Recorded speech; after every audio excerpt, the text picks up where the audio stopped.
Good evening, folks. It's Cathal Friel from Orphan. What I intend doing is we've just opened the screen, so people are dialing in. So we'll elect the participants. They're all just literally dialing in. So I'll wait till we see we've got somewhat a full house. The format tonight is what I want to do. I think quite a few of you have seen my presentation last week. If not, it's up on our website. After that, we'll give you a link to it.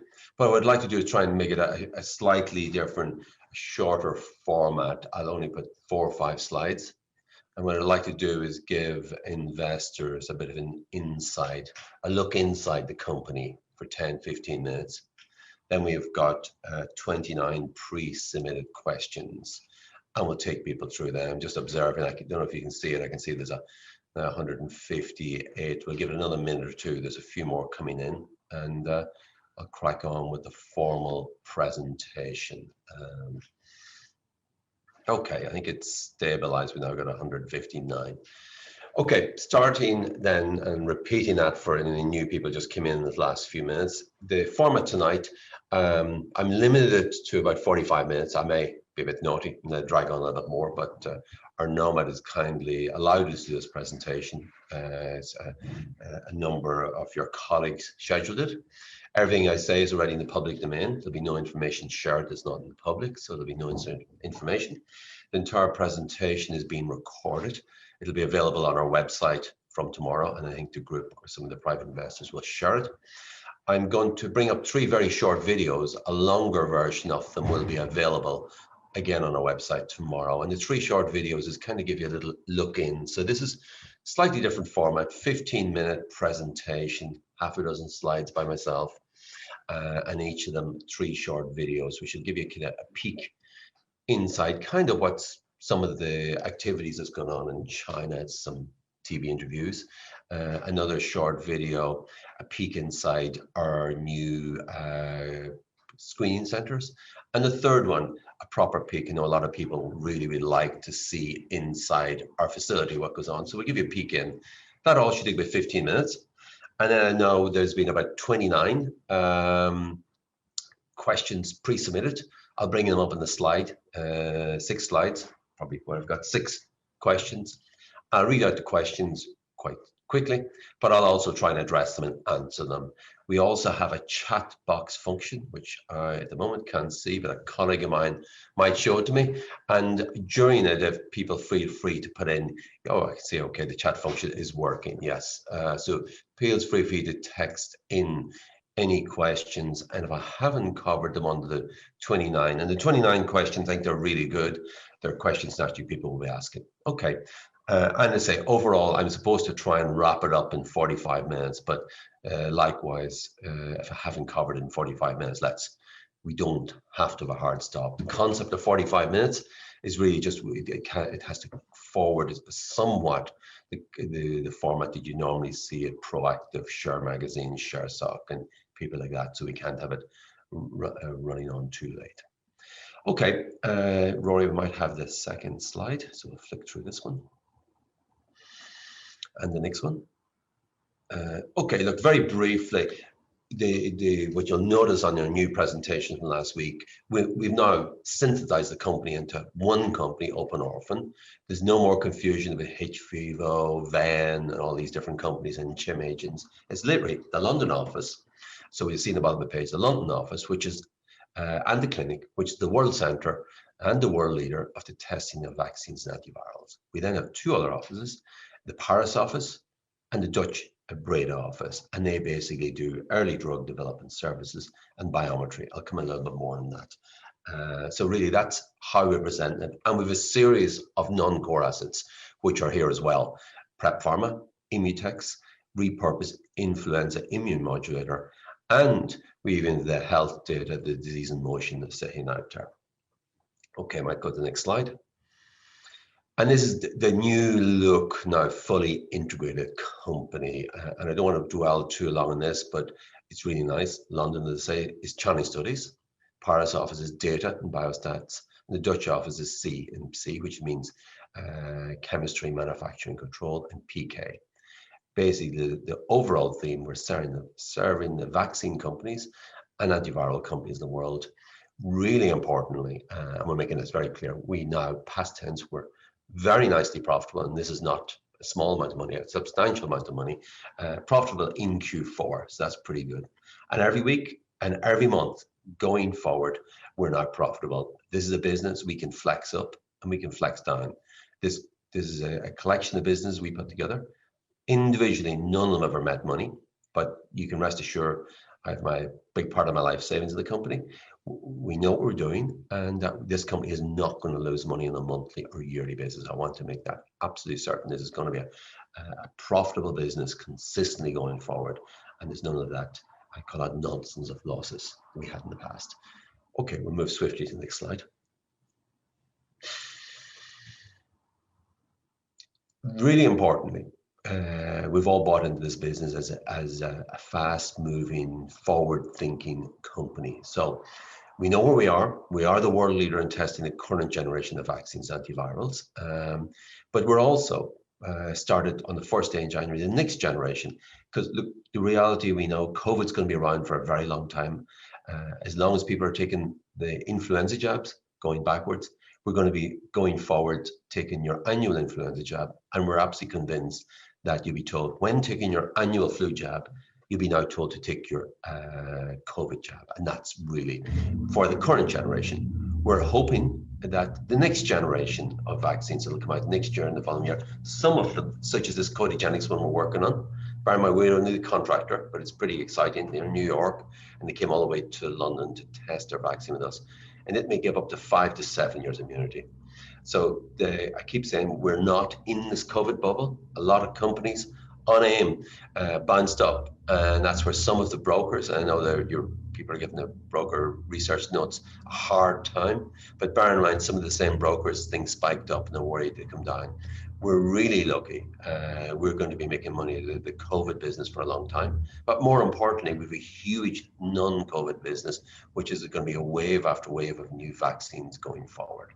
So really, that's just to say we're only at the start of this, the end of the pandemic, I'd call it, but it's going to be a long end. It's going to be, COVID's going to be with us, and we're just going to get used to it. But it's going to be very manageable if most people take the vaccines. It's just going to be an annual exercise, and the death rates are going to drop off the Richter scale, and the hospitalizations the minute people get vaccinated. Rory, next slide, please.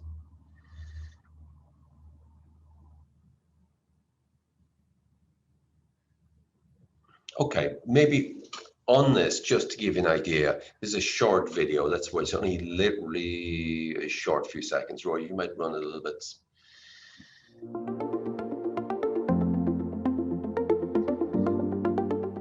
We're both an Irish company, an English company, European company, so we want to have a lot of relationships with China.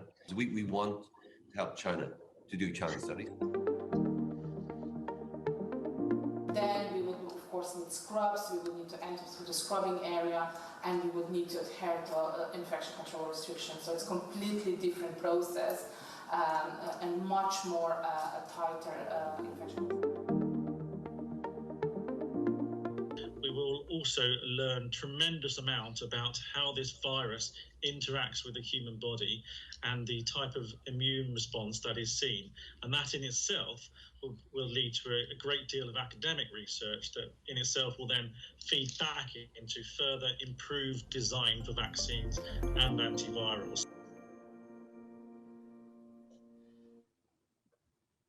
Okay, on that, what I'm trying to do is a snapshot. People are wondering what's going on with China. That is Phoenix TV. It's the third largest broadcaster. It's known as the Sky TV of China. There's two larger ones, state-owned, but it's kind of quasi-independent, but it's the third largest one.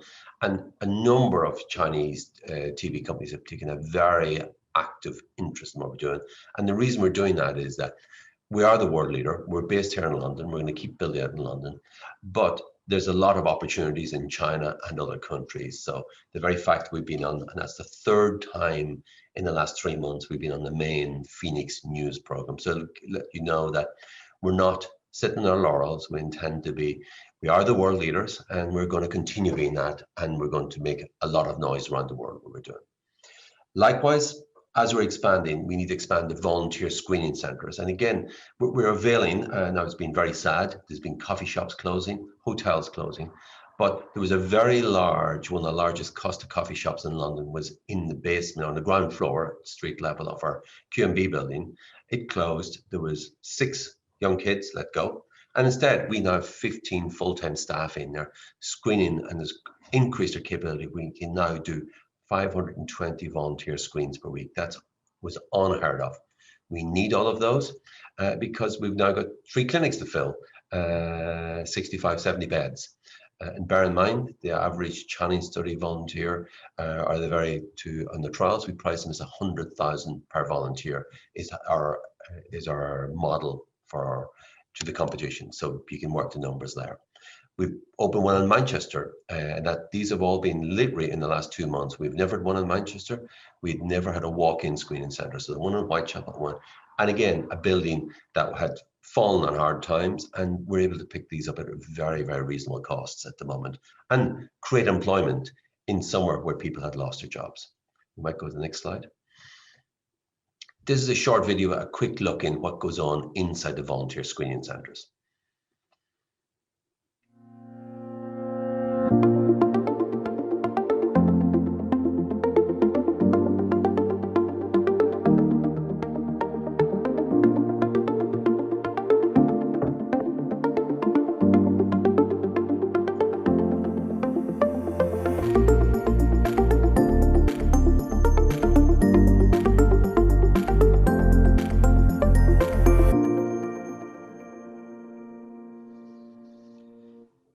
Again, there's much longer versions will circle of those 3. This is only trying to give you a snapshot. So that's kind of an inside look at our Muse2 screen. We have our already dedicated screening centre within the Q&B clinic. Moving swiftly on, we're expanding our quarantine clinic footprint. Bear in mind, we've the Q&B 24-bed facility going back 10, 12 years. In recent months, the UK government has kindly given us 11th floor, 19 beds, in the Royal Free Hospital to do all of our British government contracts. But we're expanding. So again, pandemic, there was a wonderful hotel, formerly known as a Whitechapel Clinic, literally across the road. There was a restaurant on the ground floor that some of our staff used as a restaurant. That's how close it was. And we've managed, it was closed. So a client wanted to jump the queue. Q&B is full up till Christmas. I really want you to start my trial. And we convinced them that we looked at a hotel across the road. Bear in mind, the regional history of HVIVO going back 10, 15 years, because they used to rent a floor of the nearby Holiday Inn. They didn't have a quarantine clinic, and they would take the floor of it. Now, the hotel was never very happy, but they managed to rent the floor, and that's where it was. Whereas now we've got the entire hotel. We converted to 26 beds. There's 19 proper quarantine units. It's across the road from Q&B, and we've also now access to 3 quarantine units. That's given us well over 65 beds in total, and that's our target. We want to fill all of them during this year. So we might give a little sneak preview what it looks like inside there now in the next video.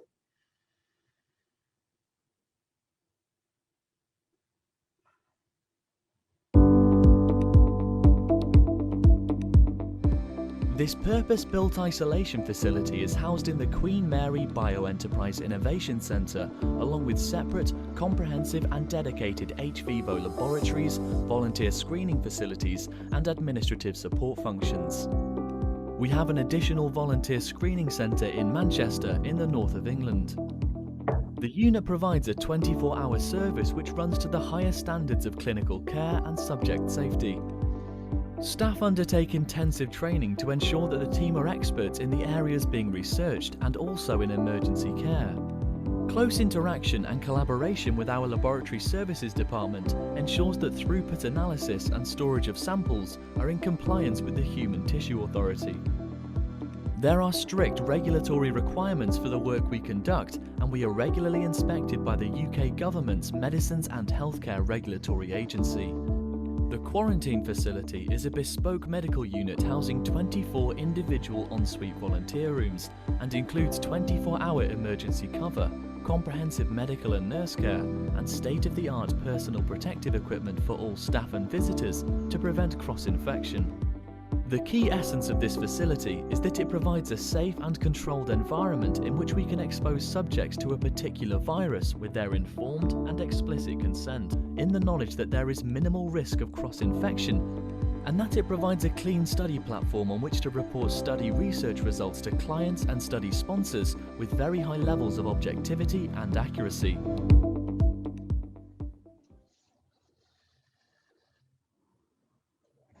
Hopefully that gave you a sneak preview and a lot of people what goes on inside the doors of HVIVO. Unfortunately, we're not allowed to bring a lot of people in this highly contained quarantine center, but that gives a sneak preview. On our website tomorrow, we'll have a fuller version of all those 3 videos in addition to our presentation tonight, and also a video of everything I said tonight to make it all public. So it'll give you, I think, people a better look inside what exactly we do. Moving swiftly on then, this is an area that I know is close to everybody's hearts, the data. We've actually patented and it's almost a bespoke part of our business. So it's called Disease in Motion platform. It includes the world's largest database of infectious disease progression data, which can now power wearables. HVIVO has the largest database. It's now patented. The data set includes clinical, immunological, virological, digital biomarkers. It has a range of applications of big tech, wearables, pharma, and biotech companies. Within this database is really important. We also have genomic data from our original idea of harvesting genomic data on orphan patients. So it's a very unique, very interesting data set. And anybody who's following the recent article last weekend in The Guardian, you'll see there's an awful lot of children now who've had COVID, who didn't show symptoms, who are developing actually rare orphan diseases. So it's almost turning for a circle for us. So I think this Disease in Motion platform, I made it very clear, we're not going to give the data away. Originally, we played around how we would monetize it. Clearly how we're monetizing it now is that we're going to power many of the wearables. They'll get continual access.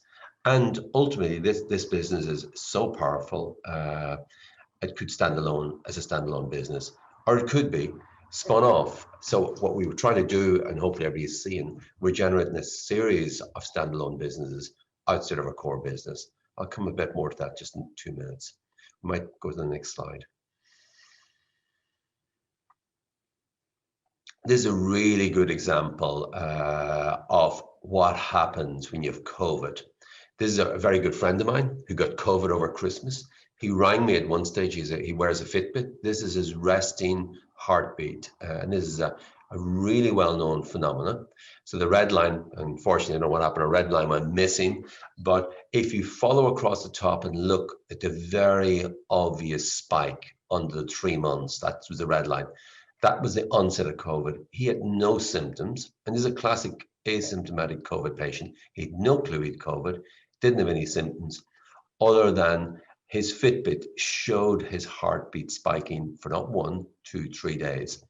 And this is giving an example. If you've got proper data and mirrored across algorithms, we can use the same data to now almost tell people have the influenza, have the RSV, RV, or a series of other infectious diseases.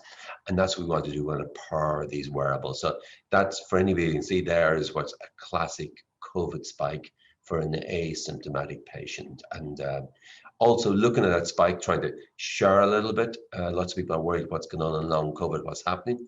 If you just look at that, if your heartbeat is elevated by 50% for 2-3 days, that's like running 5-6 marathons over 2-3 days. And that's where COVID is causing a bit of harm, in that your heart is highly elevated and is causing stress to the heart and causing inflammation. So COVID is not just a respiratory disease. We all know it has these other strange effects. I think that graph for a lot of medics and a lot of people in the industry say, wow, there's COVID. And then look at the heart.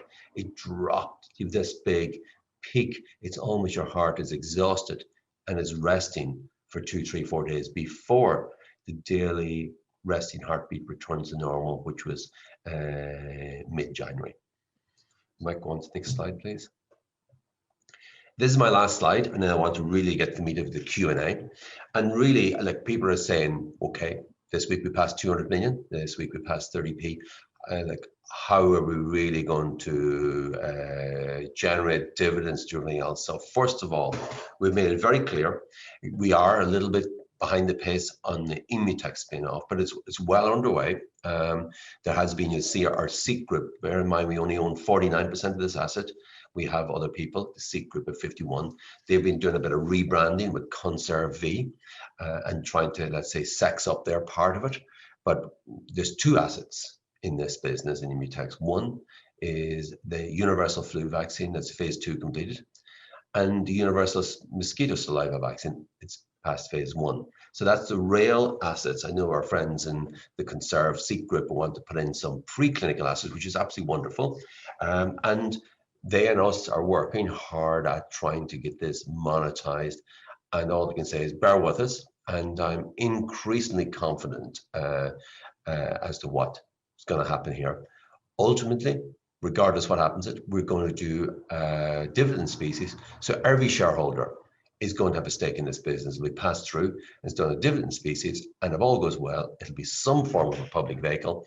And then an Open Orphan shareholder will hold one share in Open Orphan and a share in this other Immutech vehicle that'll be Immutech will be in it. So that's what we want to do there. The next asset, the exact same. We have a bit more control over this one. It's 62.6 we've stake. It's a viral prophylactic, basically, for COVID-19. And again, well down the track, we want to get this into a public vehicle of some form. So again, dividend species will hand it out as and when. And the third one is a repurposed infant immune modulator. And again, we were going to work very hard and get that vended into a public company, get it off the balance sheet, and again, another dividend species. All they can say to you, people say, well, how quick? I'd say, bear with us. There has been December and January lockdown hasn't helped to speeding up. But I can assure you, within a month or 6 weeks, one of these assets, I think you can rest assured, we'll be making an announcement, and there'll be a time frame to when you will see your dividend species. Now, I know there's lots of chat in recent days and weeks, and particularly one of our largest shareholders, Investec, or Investco, why are they selling if there's dividend species coming? Bear in mind, Investco have been in this company for 10 years. It's a long time for them. There's been new fund managers coming and going. So unless we hand them a cash dividend out today, they're not really that interested, I don't think, hanging around. Where I want to hang around for is a dividend species for these three separate companies. I think in Vesco's point of view is, yeah, when those companies come, we might buy back in again. So they've made their decision. Hopefully, we keep trying to buy out their stake. They keep almost trying to follow the share price up, dripping it into the market. I think they're afraid to sell out. We're trying to buy them out for the whole way from 13, 14, 15.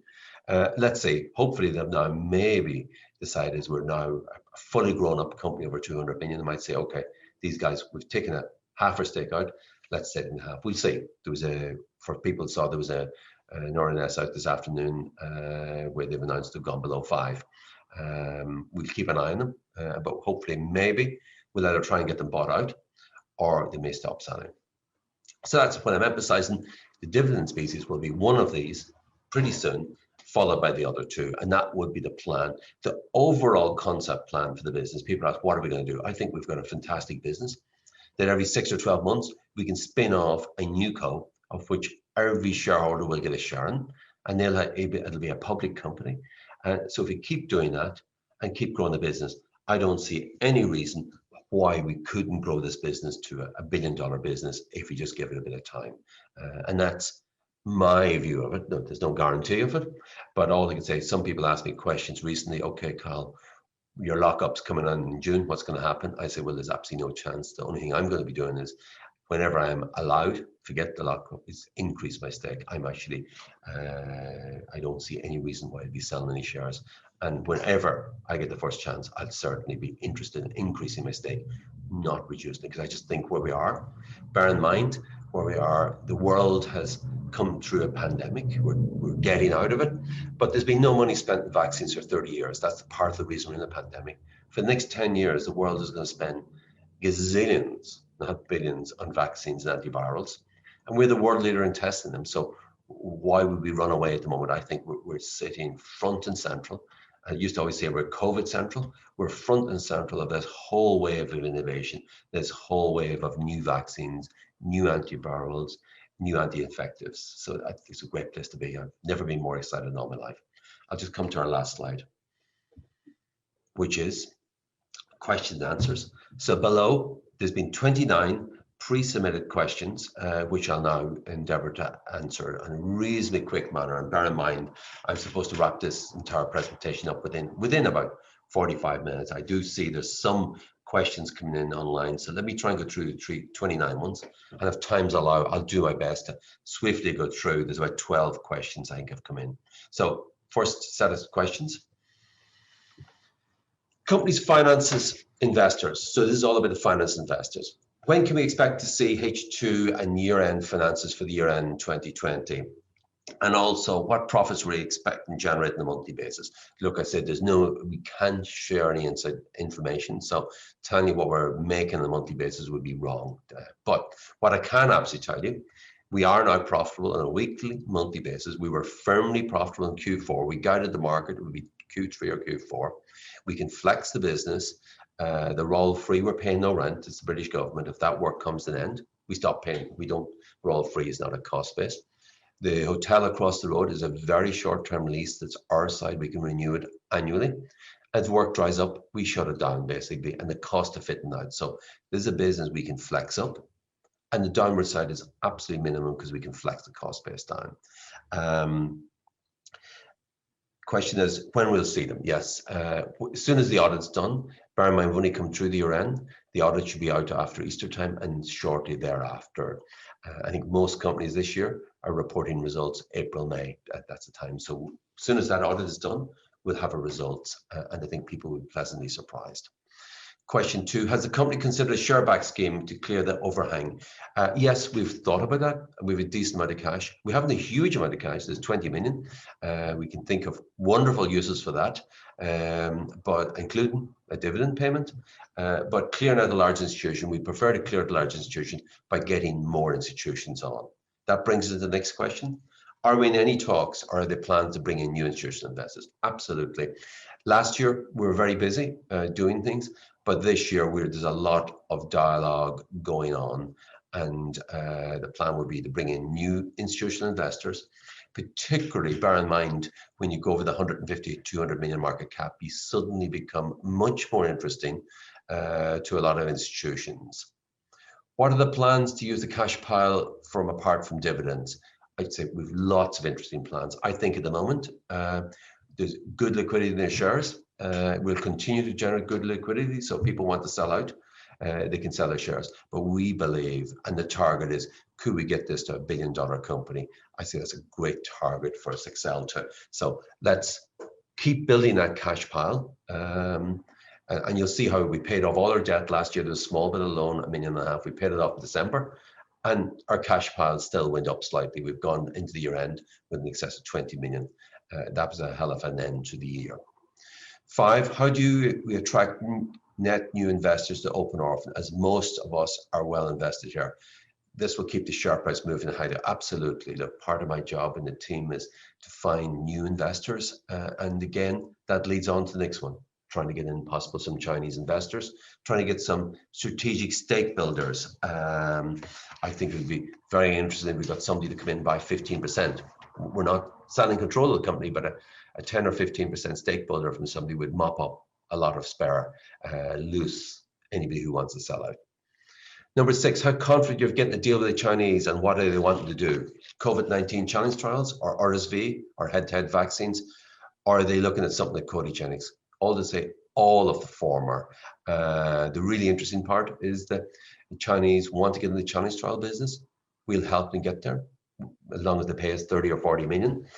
None of our customers will ever really want to go to China to do a challenge study, which is great, but there's a lot of Chinese companies want to do challenge studies at home.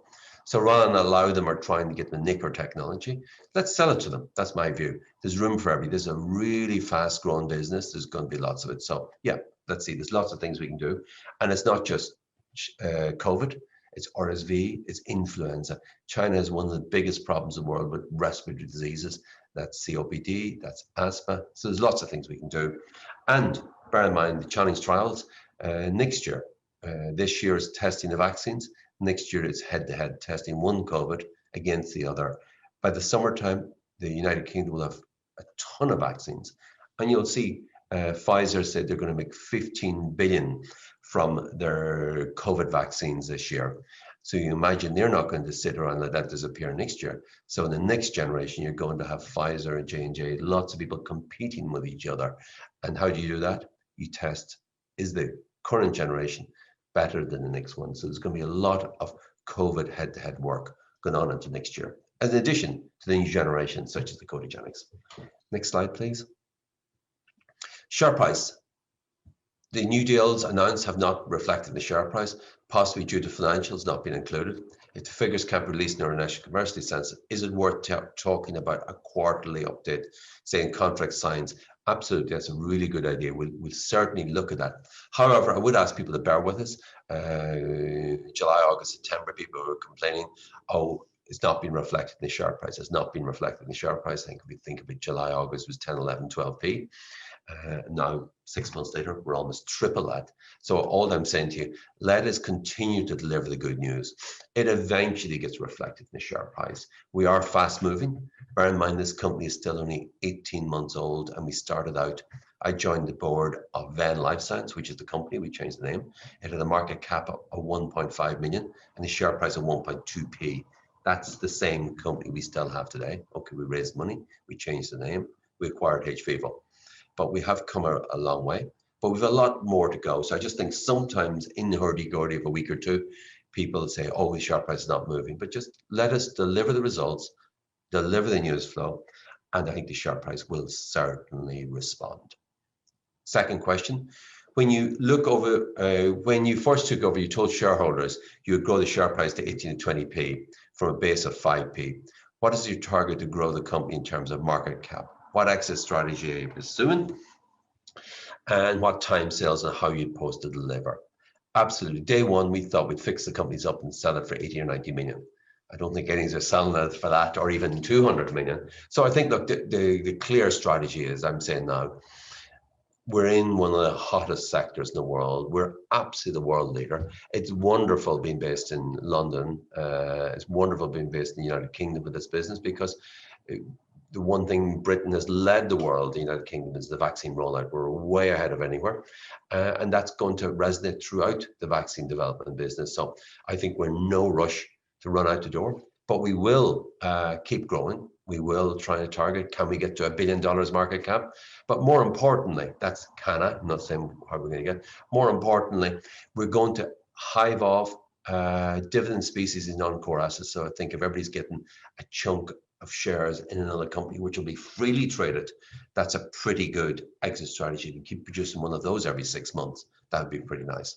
Question 3, what is the issue with the broker notice, and why are they not updated with price which reflects the growth potential of the business? Yeah, look, yeah, it's frustrating, but bear with us and bear with the brokers. We'll get there with them.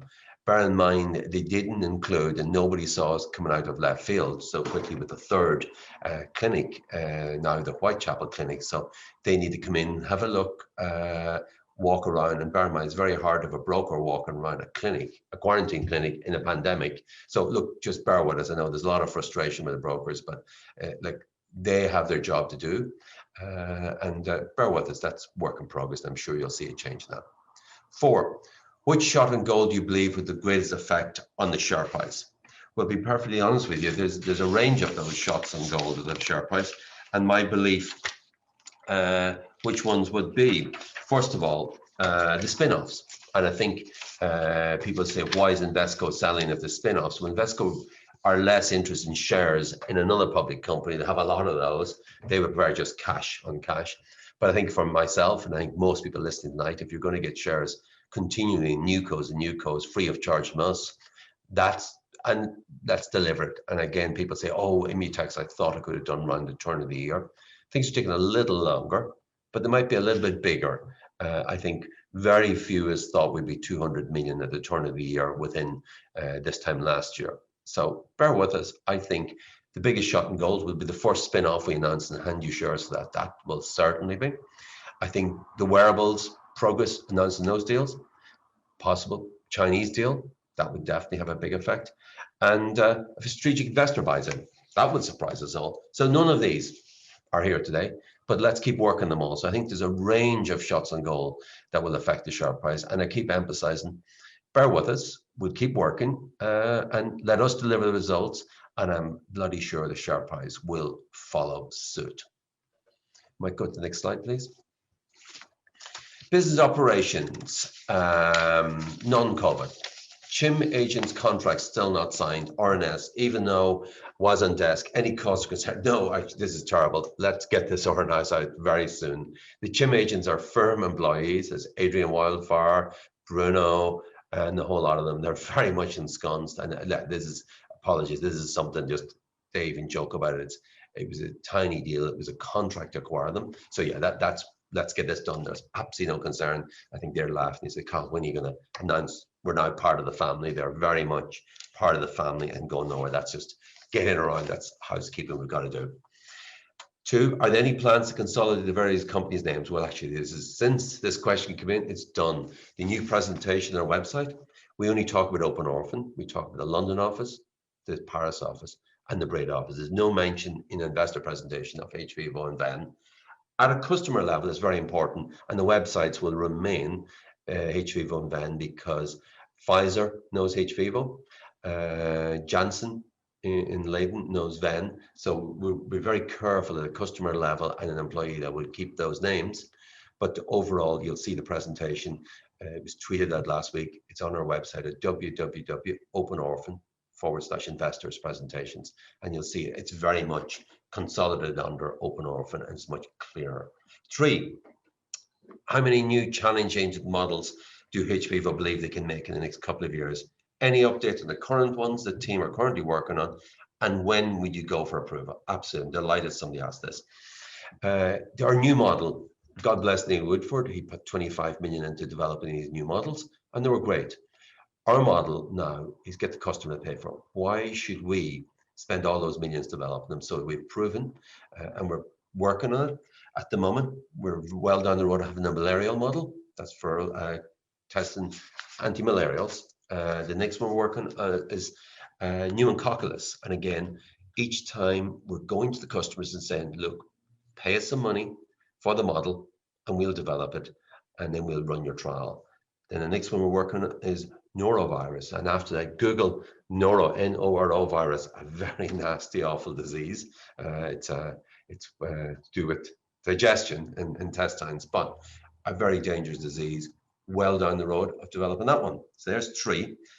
Asthma, huge upgrade in asthma, and then influenza. We've had an influenza. There's a huge appetite at the moment. We've got at least half a dozen companies looking to get an influenza study going, but one of the newer models, and we're simply telling them, pay us to develop the model, we will use it in your first trial, and we will keep it and use it. So absolutely, a whole range of new models and areas of interest that weren't really there pre-pandemic. So now people are worrying about, okay, pandemic, in the eyes of big pharma, the pandemic's fixed, roll the vaccines out, roll out the next generations, but they're now focusing on pneumococcal, the RSV, asthma, COPD, and even norovirus. So there we go. 4, currently Open Orphan have a virtual monopoly in challenge studies. You'd think I wrote that myself. That is so right. Do you foresee any competition emerging with increased investments, for example, SGS developing and investing in new facilities? How will you keep and motivate people? And how can we keep one step ahead of the potential competitors? There's a very simple way, and that's called, it's not that easy getting into challenge studies. It takes years and years. SGS have taken years to get in, and guess what? We've nicked all their core staff. Now they can rehire, but then we're ahead of the game. We've now got models, which they don't have. We've got customers. We've got a recruitment centers machine.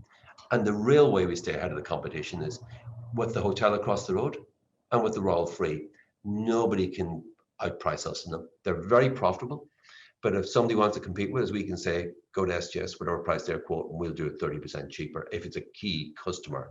So I think SGS are much more interested in the phase 1 business, the phase 2 business, biometry, and they're letting us get on with challenge studies. You need the facility, you need the models, you need the craft, the staff to know what they're doing, and you need a big recruitment machine. It's very hard putting all those parts together. So I think, and then trust. Nobody wants to test a new vaccines with some new outfit just set up. So I think we're really lucky. It's a massively growing business. It's a fabulous space to be in, and we don't worry about the competition because it's great. If the market's expanding hugely, there's room for a few more, but as long as we stay ahead of the competition, and I've already made clear now, we've 6, not 1, 2, 3, 6 new challenge models, but we're not doing the Uncle Neil. I would for throwing 5 million into each one of them. That's 5, 6 or 30. We will make sure the customer will pay us to develop it, and we will own it. They get first crack at it, they get their vaccine tested, and then we go forward. And that's the new way of doing business. I call it, it's being smart with our cash. We're not going to waste our shareholders' cash now. Next slide, please.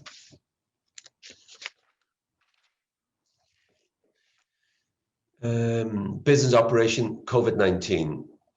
What is government? What is the roadmap for government approval for challenge studies? If the approval is granted, which drug will be in standby in case somebody gets ill? Very simple. There's a huge bit of work underway, and I presume everybody saw that the award of the contract came to us. That was public. People didn't believe it was listed, but it was a bloody good contract. And there's a huge bit of work underway at the moment. And that's all shape rather nicely. There is ethics approval, which I think very optimistic is underway. I think I'm getting huge bit of future. But we can just check this feedback.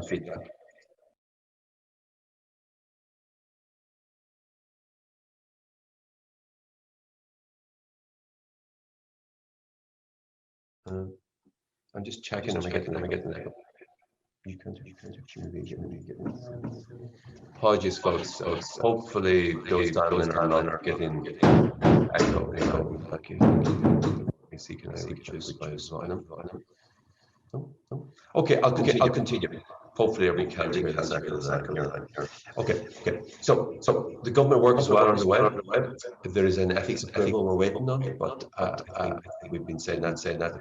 We're very optimistic, so we don't see any major issues on that road. We have people are free. We have completed making the challenge. So it's all looking good. What about the standard? That's work in progress. There's a whole series of very eminent scientists, Imperial, we're all free, vaccine task. So that's not causing a concern at this stage. Two. We've had many updates on COVID testing. What revenues are currently doing, and what is the plans for testing the roadmap on the collaboration of antigen testing? What is their involvement and potential revenues?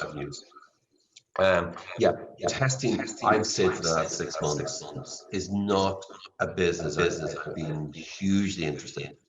My belief, as soon as the whole country is vaccinated, which will happen in the next 3-4 months, there isn't going to be much work for testing. So yes, we're doing very nice testing. We're doing PCR, antibody testing. But my belief that will disappear in 6 months. So we shouldn't be putting all our eggs in that basket. Challenge studies are never going away. 3. Does Orphan have any role in the identification of new strains of the coronavirus? Also, would a new challenge study be required for a vaccine that has already undergone a challenge study, or could data be inferred in new strain? Absolutely. We're currently working. Scientists are working on the South African strain. That's where we're viral in the Funeral. Absolutely, challenge studies. We're already looking at using our challenge model that we have at the moment, and that same model can be used for head to head. So the next generation want to prove they're better than the standard car. So that's what we're talking. So yeah, and the advocate strains means there's going to be new vaccines every year. You spoke of filling the clinics 10 times over COVID. How realistic? How many? Absolutely. There's a vastly bigger appetite for challenge COVID than we can ever do. But yes, 10 times a day. But we can do a pretty substantial number of them, I'd say. And let's see those and let's present them as they come. Next slide. Data and non-core assets. Data. How is the data protected to prevent the wearables from? Sorry, apologies. I'm getting massive feedback. Are you getting feedback in here? I can hear stuff. No. Apologies, folks. Some. Are you getting feedback? Okay. I'll continue. Hopefully you can hear this properly. I can hear myself talking twice over it. Bear with me. Data one. How is the data protected? I'm going to stop for 1 minute to fix this.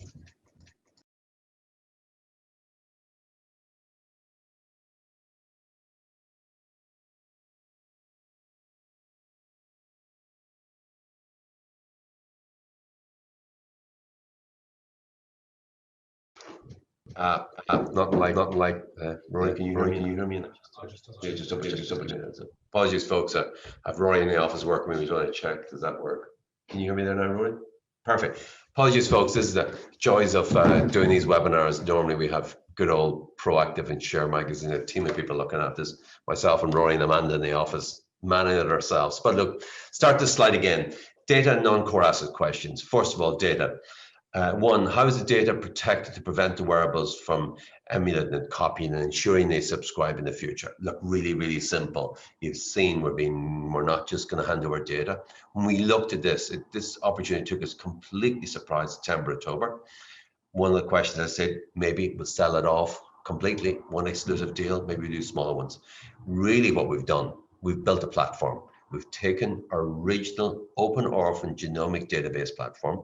We've used that to build up the H501, and guess what? We've a standalone business as disease. Now this question, the disease in motion platform, and question is, this is question 2. On the disease in motion platform, will this be spun off into another company? Where will we get the shares of it? Similar to what's happened in Immutex. What will the revenue streams? What will the business model? One-off fees, full access. All I can say to you is very clear in the data. It's very exciting. It has potential to be very much a standalone business. And think about it, we've got Immutex to spin off, we've got PrEP to spin off, we've got the immune modulator to spin off, and our plan is to try our best and get every one of them into public company. If that all works, we believe we can see how we're branding and put it together. Disease in motion could be very much, and that could be bigger than the parent company itself. We believe we're not going to go into competition with the wearables, but it's a bit like Intel inside. And imagine that disease in motion inside is where we're going. That we won't give them the data, but we'll give them a data feed that we can switch on and switch off as and when they need it. So that's what we're trying to do. We're trying to really monetize. And we don't want anybody cherry picking our data. So that's where we're trying to go. It's work in progress, but watch this space. And we're so excited this time that we think this part of the business could be bigger than the primary business we have now. The next one, disposal of non-core assets. One, what are the timelines for the non-core assets model? I think we've talked this to death at this stage. Yes, hands up, I'm a bit behind. I did guide, we'd have Immutex done by Christmas, but do bear in mind, we have partners in the Seek Group, 51%. They are doing a bit of messing around, rebranding, conserving. There's 2 assets in there. Everything else they have is preclinical, and we'll get there. They are. And we're very happy they're talking to very large pharma, so are we. They're talking to large SPACs, so I think bear with us in that. And I've said I did guide 1 of the 3. Sooner rather than later, we would anticipate some form of announcement in a not too distant future. That's all we can say on it. And the other 2 following suit thereafter. Question 2, regarding our immune modulator for severe influenza, would we consider developing this with a major one? Are we looking for a straight sale? And what would cash or equity? Yeah, great question. We could sell it absolutely tomorrow for cash or equity. But our belief at the moment, we have some of the best influenza respiratory disease scientists in the world working for us now at the moment. We've got one scientist who's been working, Alex Mann has been with us for 21 years. Andrew Catchpole, our chief scientist, 16 years. Martin Scooten, who came from Chim Agents, who's now with us. He's the world leading expert in SARS and respiratory diseases.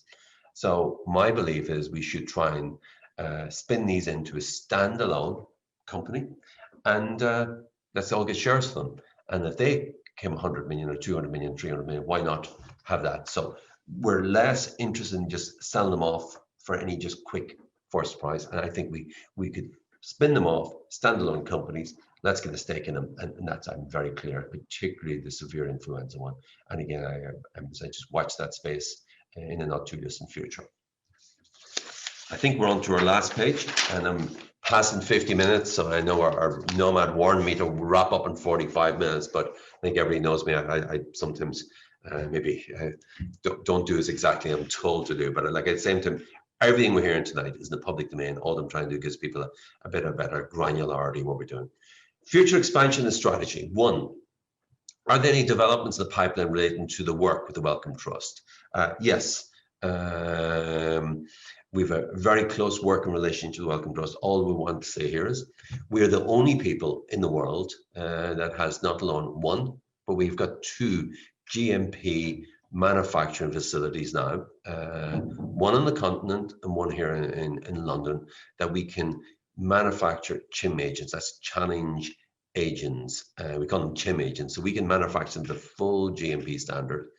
And yeah, we've got lots of dialogue going on to Wellcome Trust. So look, let's again watch that space to see where we're going. They're a fabulous organization to work with, and but it's nice that people have to come to us if you want a challenge agent.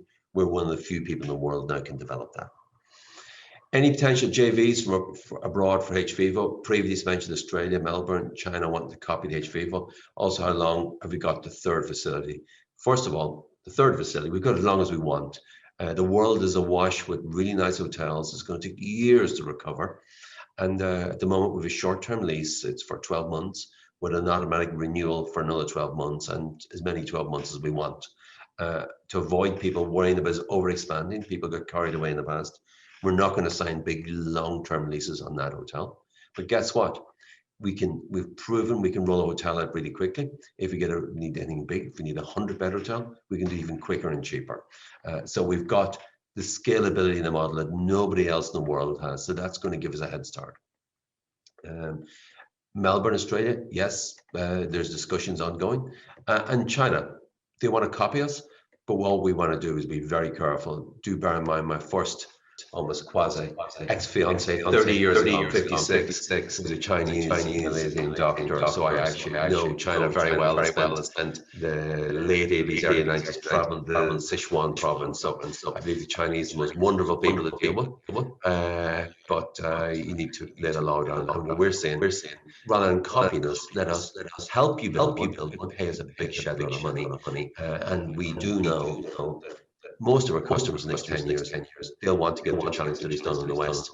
And there's loads of Chinese who will be very good in China. So some form of JV, some form of a lot of cash up front. So again, all work in progress. 3. We've seen this. There are now a few people on board who work with SGS. Is there anything in this JV? Well, we've done there. SGS became our biggest competitor. It damaged hVIVO. And what we did, rather than we reached out to the ex-staff, we enticed them back. We got them back through the CHIM agents, small transaction. They are happily ensconced. A number of them now have moved their families to London. They're not leaving. So I think what's going on there is that SGS are wonderful. They're a $20 billion Swiss company. So there's no sense in a little $200 million company picking a fight with a 20 billion. We have a really good working relationship with SGS. And let's see where that goes. Their heart is in phase 1, phase 2 in biometry. Our heart is continuing being the world leader in challenge studies. So look, let's see. Those people came. That meant we don't have a competitor there at the moment. Last year was we consolidated the cost base. This year's about expansion and providing new revenue streams using existing assets in the company portfolio.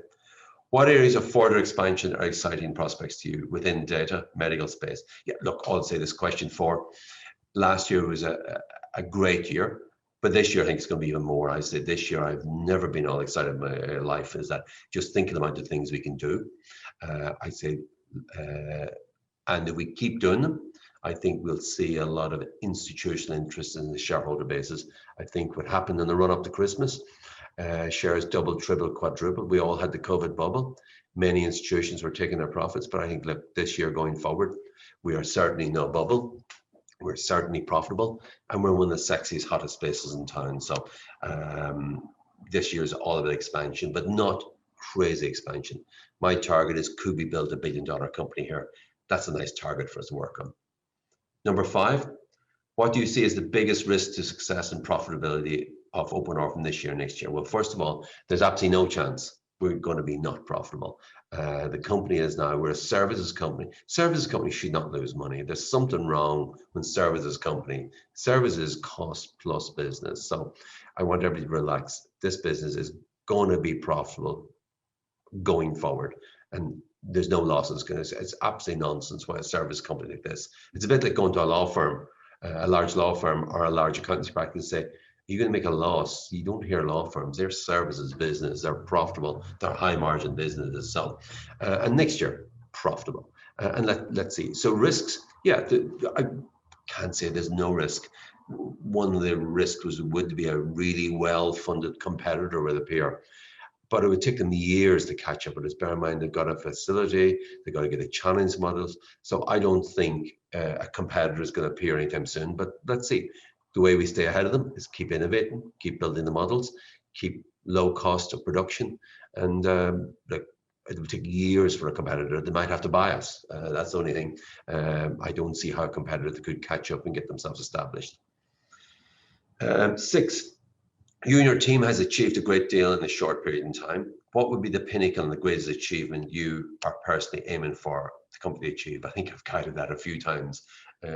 If we manage to get to 200 million market cap, why not have a crack at getting to $1 billion market cap? So that would be an achievement. Like myself and Ian and Carl formed another company 4 years ago called Amrit Pharma.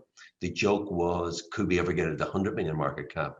Amrit, they just chat this week. We still remain, as Ian and I and Carl still remain founder shareholders in Amrit. We've handed over to a wonderful team of Joe and Rory. But it was a joke, could it ever get to 100 million? In recent days and weeks, it passed, the market cap past 380 million. It also has 250 million sterling fully performing bonds. So put those two together, you have a company touching off 600 million market cap or enterprise value.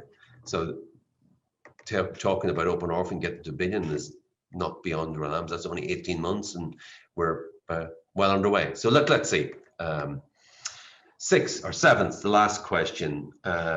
Obviously, we have a leading edge technology worldwide, which I suspect will be widely prompted with the UK government, absolutely.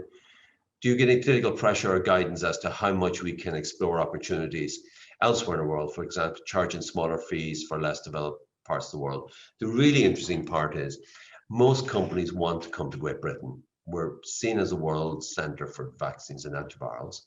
The Vaccine Task Force has made an amazing, anybody who didn't know Britain wasn't the world leader, sure as hell knows now. It's going to be the first country. Okay, Israel are a little ahead, but they're a little bit smaller with the vaccines, but there's nobody in the world going to come close to catching up. I'm convinced by the end of May, early June, the country will be fully vaccinated. And the whole world's like, wow, how did Great Britain do that? Bear in mind, challenge studies started in 1947. Our regional business was part of the Salisbury Flu Clinic. So no, we have absolutely no government pressure. Government are very proud of what we're all doing in Great Britain. So no example, we don't really ever anticipate charging smaller fees for less developed parts of the world, because how to service the less developed part of the world is the Pfizers, the Glaxos, the GSKs. They come and get their products. We help them develop them. If they have to sell them in the other parts of the world, and then they get government subsidies. So that's not part of our business. I think I've now talked for 60 minutes. Let me briefly see some of the questions in case I'm trying to see, can I see them here? Any questions I can answer? Let me see, I'm just going to bring them up here. When do we see a Gordon? Yes, there's one question in here from 634 from Gordon Fulton. I think I may have answered it. I get my glasses on. Print on the screen is a bit on the small side. When do you get a COVID challenge study? Do we test against all known strains at that time, or do we COVID challenge study? You already have one. We're currently working on it, so that is absolutely work in progress. Next question, Adam Finch, 635. How long till we get rid of Invesco? We've been trying to buy them out for quite a while, and they really don't want to sell out. They seem to want to drip out on the rising market. But let me see. If we will push hard to try and take them out. or to see where we go. So bear with me. This is a bit like the cat and mouse we had this time last year with 2 other large shareholders, including IP Group. And we thought we could never get rid of them, but give them time. We might buy them out. But bear in mind, this company had 3 early last year. We're down to 1, and we'll get there. Can you please provide an update? This is from Steve Ratcliffe. Can you please provide an update on the discussion with Chinese regulators and CEOs from last week, conference call? Yeah, look, it was an amazing conference call.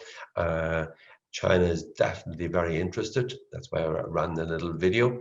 And all to say that's work in progress. They're there. They take a little bit of time to deal with, but they are definitely going the right directions, all I would say. So let's see where that goes. Moving swiftly down. Can I move these? Oh, I can move these. Perfect. I'm just going to grab a few random ones. But yeah, good question. Brian Stockdale. Profitable in Q4, yes, but it was profitable. But was it profitable or nearly so in 2020? Like, bear in mind, we inherited hVIVO was massively loss-making. So look, absolutely profitable in Q4, absolutely profitable going forward. And we'll have the accounts out, hopefully, as soon as we get them audited, sometime beyond Easter. But my take is that I think we'll be all pleasantly surprised how the year ended up. What else? Just scrolling. Quite a few of these questions we've already answered. Have any revenue? Nick Stokes, will Open Orphan have any revenue per test if Codigenics proves to be successful? Or will it be paid for running the evaluation? No, look, bear in mind, we are not taking risks. That's risk sharing. That's how the company got in trouble before. We get paid regardless whether the trial fails or succeeds. It's really nice. And we get actually paid quicker and faster, believe it or not, if the product fails. But no, Codigenics are paying us a very handsome sum.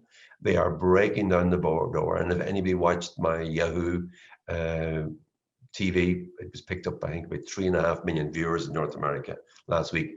I was pushing very hard on behalf of Codigenics to be one of our first COVID-19 challenge studies in our UK government contract. So that would be very nice. So the big thing, if we do the early phase 1, we get the challenge study. So we're not going to take risk sharing per test because developing drugs is a very high risk business. I quite like this services cost plus. We get paid no matter what. Anthony Smith, is there a plan for cash dividend after the sale elements, or did you say share dividend like Tiziana with that? Absolutely. What we want to do with all the non-core assets is offload them. They should not be sitting on our balance sheet. Our company is a highly profitable, fast-growing services company. Immutex, Prep Pharma, all those things should not be in our balance sheet. And bear with us, we're going to offload them. What we get for them will be given as a dividend species, and my genuine feeling and target is get all 3 of those groupings into public companies of some shape and form. Immutex home should be NASDAQ. The other 2 might be closer to home and something that AIM. So bear in mind that we really want to offload those, but we want to hand them in a manner that people can have the strategy. They can hold the shares or sell them, but there will be tradable shares. Somebody's picked me up on my $1 billion. What's it here? Alex Altrapakin. When you talk about reaching $1 billion market cap, does that include the extra from selling your own core assets, or do you believe you get $1 billion market cap? Yeah, look, my plan at the moment, we've got a machine here at the moment. If we keep generating non-core assets, we've got some of the world's best scientists, and spin them off the standalone companies of which public market shares, and keep driving the engine to the center. $1 billion shouldn't be that crazy. I think people said it was crazy with 100 million on Amrit. Now it has an enterprise value. That's the debt, which is fully performing bonds in Amrit of 250 million and close to 400. So it's past 600 million and it's only year 4. And this one, we've learned more tricks how to grow faster in this. And so let's see. I'm just scrolling down. Yeah, somebody heard my echo, so I'm glad I got rid of the echo. Echo, good. Someone needs to mute. Got all that. Sorry, I'm scrolling down. I think actually, yeah. So good question here. And like a colleague, I think we had to wrap Morris a little bit of knuckles. Morris was one of the original guys who helped put the IPO together, and he was texting about BioServe UK partnership. Look, our role there, we're rolling out here. All our staff members take one a day. These are now the new saliva tests. We're rolling them out as well. We're doing them on behalf of companies, but we have a great partnership there. But I keep saying to you is that testing business will be very different when the entire population are vaccinated. So there'll always be a role for challenge studies. There'll always be a role for vaccines. But I think in 6 months' time, this little thing, the rapid test, there'll be a lesser demand for them. So that's what I would say. So BioServe, it's a great partnership. We have access to them. We're using them, but let's see.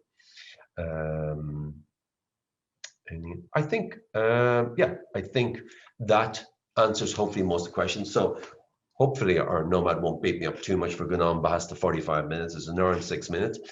Everything to tonight, we're going to put on our website. It has been recorded, slightly longer videos. And what we're going to try and do is have our website, www.openorphan.com, a lot more interactive where shareholders can get a lot more information. And what we're trying to do is show people more the inside of what we're doing. It's more videos from volunteers, what it's like on the journey. And so that's where, so all those videos now, there's longer versions, they'll be on the website.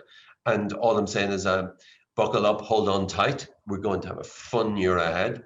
I've been never as motivated and excited in all my life. So look, let's see where it all goes. All that I can say is that let's see where it goes and look forward. I won't be doing presentations every week, but we are a public company. You, our shareholders, need to know. So I'm going to make it very clear that we will be doing at least monthly presentation, maybe bi-monthly.